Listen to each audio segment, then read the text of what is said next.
Assalamualaikum warahmatullahi wabarakatuh. Saya Lydia Barokah Muhammadiani dari kelas 11 MIPA 3. Di sini saya akan menjelaskan tentang sistem reproduksi manusia. Pada penjelasan kali ini yang akan saya bahas adalah pengertian, struktur dan fungsi, hormon yang terlibat, proses menstruasi dan kelainan pada organ reproduksi pria dan wanita. Lalu, apa sih sistem reproduksi itu?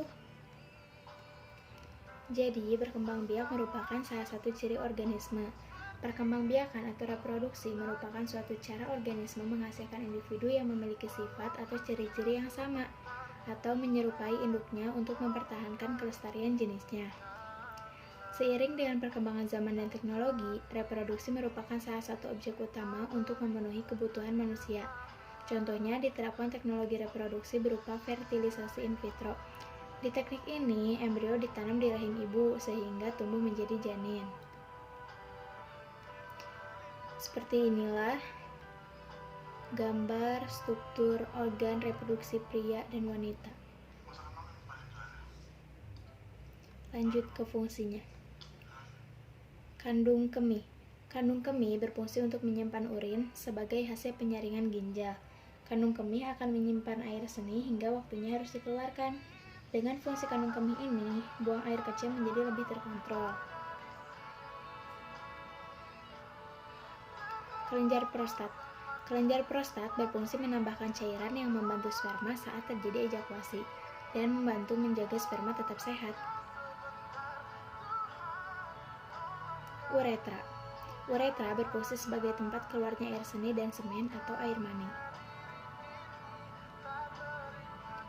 Vas deferens. Vas deferens berfungsi mengantar sperma yang telah matang ke uretra sebagai persiapan ejakulasi. Testis. Testis berfungsi untuk memproduksi sperma dan hormon testosteron. Skrotum. Skrotum berperan untuk mengatur suhu testis. Agar testis dapat memproduksi sperma dengan baik, maka organ tersebut harus memiliki suhu yang sedikit lebih rendah dibandingkan dengan suhu tubuhnya. Kepala penis. Kepala penis berfungsi untuk membantu orgasme pada pria, karena bagian ini memiliki sensitivitas yang tinggi. Lubang penis. Lubang penis berfungsi sebagai tempat keluarnya hasil reproduksi. Ovarium. Ovarium merupakan organ yang memproduksi sel telur dan hormon pada wanita, yaitu estrogen dan progesteron. Tuba falopi. Tuba falopi berfungsi sebagai jalan ovum menuju rahim, bisa menjadi tempat terjadinya pembuahan dan tempat persiapan hasil pembuahan sebelum menuju rahim. Folikel. Folika berfungsi untuk membentuk sebuah sel telur dan menghasilkan estrogen. Folika juga merupakan suatu hormon yang diperlukan untuk perkembangan sel telur.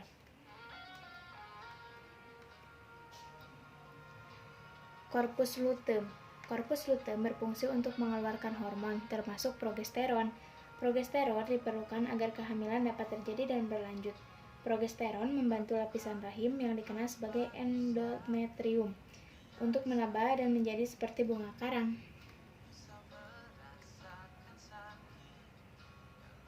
Dinding rahim. Dinding rahim merupakan bagian yang bertanggung jawab dalam proses penebalan rahim, perlindungan seluruh bagian rahim, pelekatan sel telur yang telah dibuahi, penyalur zat makanan bagi ovum, kontraksi pada proses kehamilan, dan melindungi janin. Uterus. Uterus atau rahim berfungsi sebagai ruang bagi janin untuk tumbuh dan berkembang selama masa kehamilan.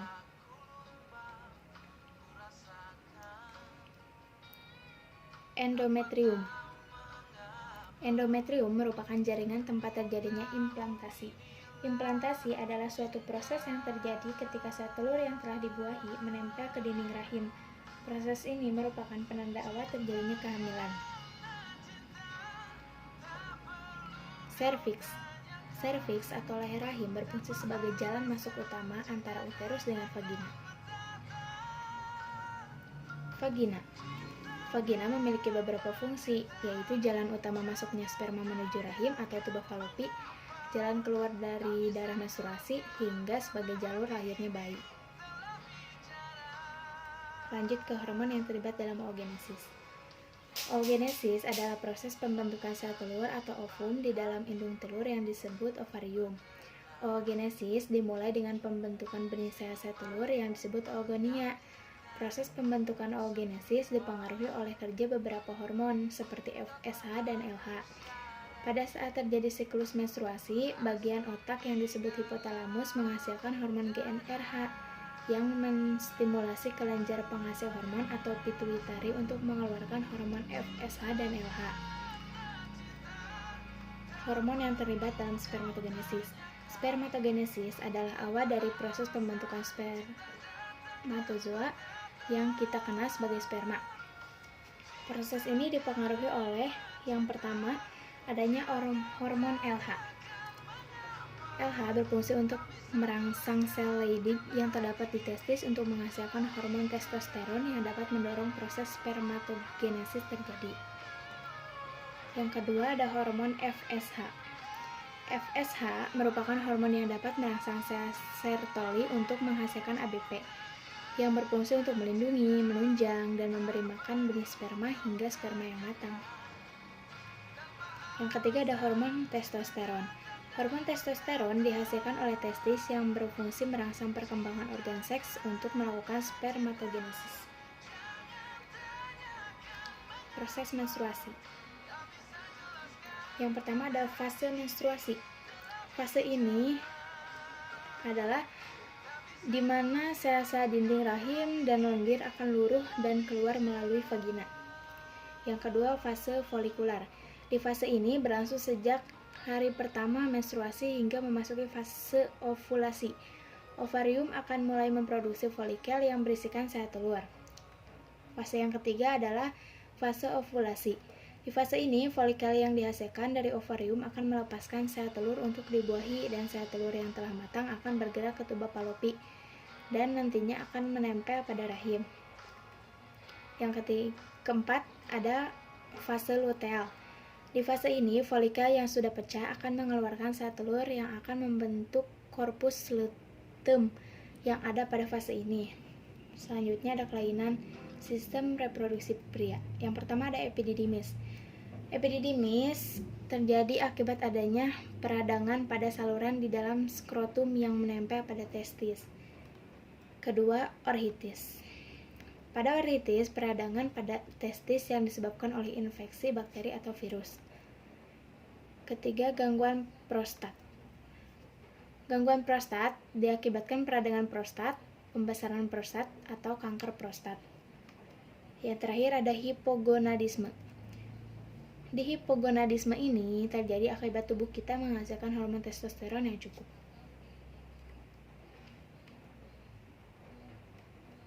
Seperti ini bentuk-bentuknya.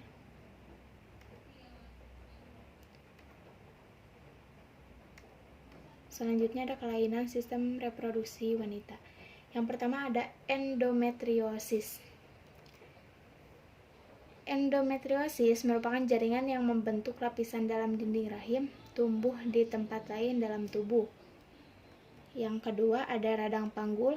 Radang panggul disebabkan bakteri penyebab infeksi yang merambat masuk ke dalam panggul melalui vagina atau leher rahim.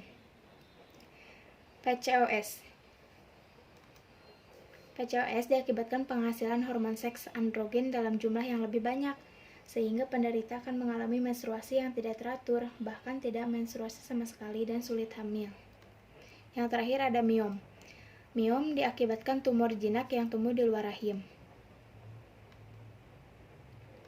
Seperti ini bentuknya.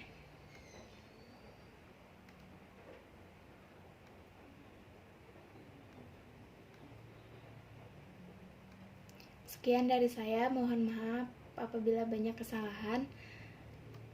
Terima kasih. Wassalamualaikum warahmatullahi wabarakatuh.